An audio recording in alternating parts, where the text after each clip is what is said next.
Salam sejahtera buat kita semuanya. Bersyukur pagi hari ini, hari demi hari Tuhan selalu menopang dan menolong setiap kehidupan kita.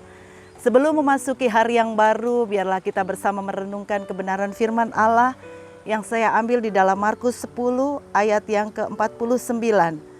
Di sana dikatakan, lalu Yesus berhenti dan berkata, "Panggillah dia." Mereka memanggil orang buta itu dan berkata kepadanya, "Kuatkan hatimu, berdirilah, ia memanggil engkau." Pagi hari ini saya memberikan judul, Yesus adalah pribadi yang selalu peduli. Bapak Ibu Saudara yang saya kasihi dalam Tuhan, setiap kita semua tahu bahwa menolong orang lain adalah perbuatan yang sangat terpuji. Tetapi tidak semua orang mau melakukannya. Karena kebanyakan orang cenderung mementingkan diri sendiri atau egois. Orang seringkali tidak peduli terhadap orang lain. Bahkan firman Tuhan sendiri di dalam Matius 24 ayat yang ke-12. Dan karena makin bertambahnya kedurhakaan, maka kasih kebanyakan orang akan menjadi dingin. Bapak Ibu Saudara yang dikasihi oleh Tuhan, ada banyak kali di antara kita berpikir bahwa menolong orang lain merupakan suatu kerugian. Karena ada sesuatu yang harus kita lepaskan, ada sesuatu yang harus kita korbankan, ada sesuatu yang harus kita keluarkan. Sehingga ada banyak kali orang mau berbuat baik kepada sesamanya, mereka ada embel-embel atau mungkin disertai motivasi-motivasi tertentu. Atau mungkin mereka mulai pilih-pilih di dalam menolong orang lain. Tetapi pagi hari ini firman Tuhan mengingatkan kepada kita di dalam Lukas pasal 6 ayat 32 sampai dengan 33. Di sana dikatakan, "Dan jikalau kamu mengasihi orang yang mengasihi kamu, apakah jasamu? Karena orang berdosa pun mengasihi juga orang yang mengasihi mereka." Ayat 33 di sana dikatakan, "Sebab jikalau kamu berbuat baik kepada orang yang berbuat baik kepada kamu, apakah jasamu? Orang-orang berdosa pun berbuat demikian." Firman Tuhan mengingatkan kepada setiap kita, ketika kita berbuat baik kepada orang, janganlah kita punya embel-embel. Janganlah kita punya mungkin motivasi-motivasi yang tidak benar. Firman Tuhan telah katakan, biarlah kita meneladani pribadi Yesus. Dia adalah Allah yang selalu peduli kepada setiap kita.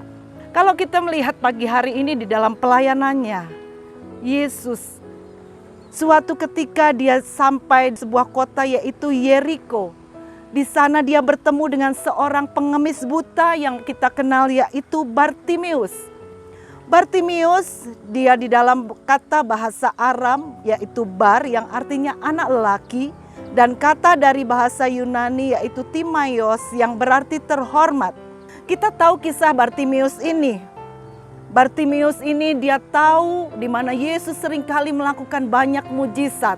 Yang sakit disembuhkan, yang susah dihiburkan, bahkan yang mati pun bisa dibangkitkan.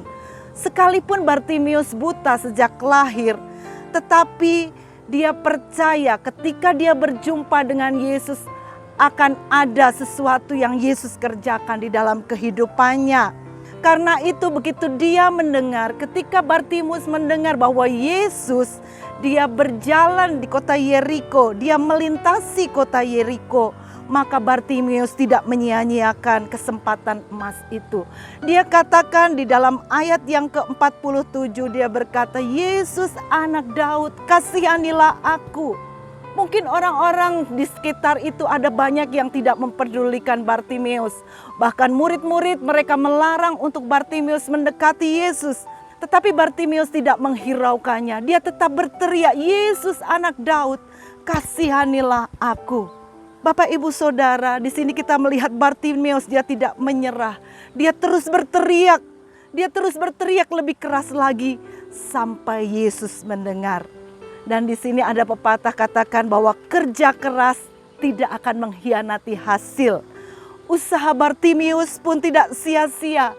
Yesus sekalipun ada banyak orang di sekitarnya, dia mendengar seruan Bartimius. Dan ketika orang banyak tidak mau peduli, dialah Yesus Perjumpaan dengan Yesus telah membuka lembaran baru dalam kehidupan Bartimius. Jamahan tangan Yesus membuka mata Bartimius yang buta. Oleh sebab itu, mari Bapak Ibu Saudara, apapun keberadaan kita saat pagi hari ini, mungkin hari-hari ini sepertinya engkau sedang sakit dan penyakitmu tidak sembuh. Dia Yehova Rafa yang sanggup menjamah sakit penyakit kehidupan kita. Mungkin hari-hari ini ada di antara kita sedang lemah. Dia yang menjadi sumber kekuatan kita. Oleh sebab itu hanya di dalam Yesus ada semua jawaban yang kita butuhkan. Mungkin pagi hari ini dunia tidak mempedulikan kehidupan kita. Tetapi percayalah kita punya Tuhan yang sangat peduli. Karena hidup kita sangat berharga di hadapan Tuhan. Bahkan Yesus, dia sangat mengasihi kehidupan saya dan Bapak Ibu Saudara semuanya. Kita bersyukur, kita orang berdosa, kita yang harusnya menerima kutuk, menerima maut. Tetapi Yesus, dia yang tidak mengenal dosa. Dia mau datang ke dalam dunia untuk menebus saya dan dosa Bapak Ibu Saudara semuanya. Dia yang kaya rela menjadi miskin untuk kita yang miskin, dijadikannya kaya. Itulah Yesus. Bapak Gembala selalu katakan, hal ini bukan transplantasi rohani, tetapi ini adalah pertukaran ilahi. Ketika kita menerima Yesus sebagai Tuhan dan Juru Selamat, ada pertukaran ilahi dalam kehidupan kita anak-anak Tuhan. Oleh sebab itu jangan takut apapun yang sedang kita hadapi.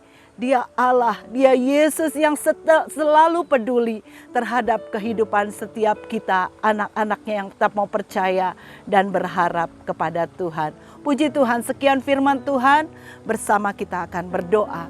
Terima kasih Bapa di surga, kami bersyukur buat firman-Mu pagi hari ini mengingatkan kepada setiap kami Tuhan bahwa Engkau adalah Allah yang selalu peduli kepada setiap kami. Mungkin orang-orang di sekitar kami tidak mau tahu apa yang sedang kami alami. Tapi satu hal kami percaya, kami bersyukur punya Allah yang selalu peduli dan mengerti akan setiap kehidupan kami. Mari Bapa, lawati setiap umat-umat-Mu yang dalam keadaan lemah Engkau kuatkan, yang dalam keadaan susah Engkau hiburkan. Bahkan mungkin hari-hari ini Tuhan ada dalam kehidupan mereka kekurangan atau mereka sedang menghadapi masalah ekonomi. Kami percaya Engkau sanggup mempedulikan kehidupan mereka, menyediakan apa yang umat-umat-Mu perlukan pagi hari ini. Sebab kami percaya bahwa di dalam Engkau tidak ada perkara yang mustahil Tuhan. Terpujilah nama-Mu, kami bersyukur buat firman-Mu bagi kami. Kalau Bartimius Tuhan sudah tolong, kami percaya juga setiap kehidupan kami pagi hari ini ditolong oleh Engkau. Karena Engkau Allah yang begitu mengasihi dan Allah yang begitu peduli atas setiap kami. Terpujilah nama-Mu Tuhan, kami mau memberkati bangsa dan negara kami, berkati kota kami, berkati gereja lokal kami Tuhan. Terpujilah nama-Mu Tuhan, kami percaya biarlah kami mau senantiasa menanti-nantikan Engkau dalam hidup kami. Dan kami percaya lawatan-Mu bagi setiap kami tidak pernah terlambat Tuhan. Terpujilah nama-Mu Tuhan, kami alaskan doa kami dan kami mau masuki hari yang baru. Di dalam nama Tuhan Yesus Kristus. Haleluya. Amin.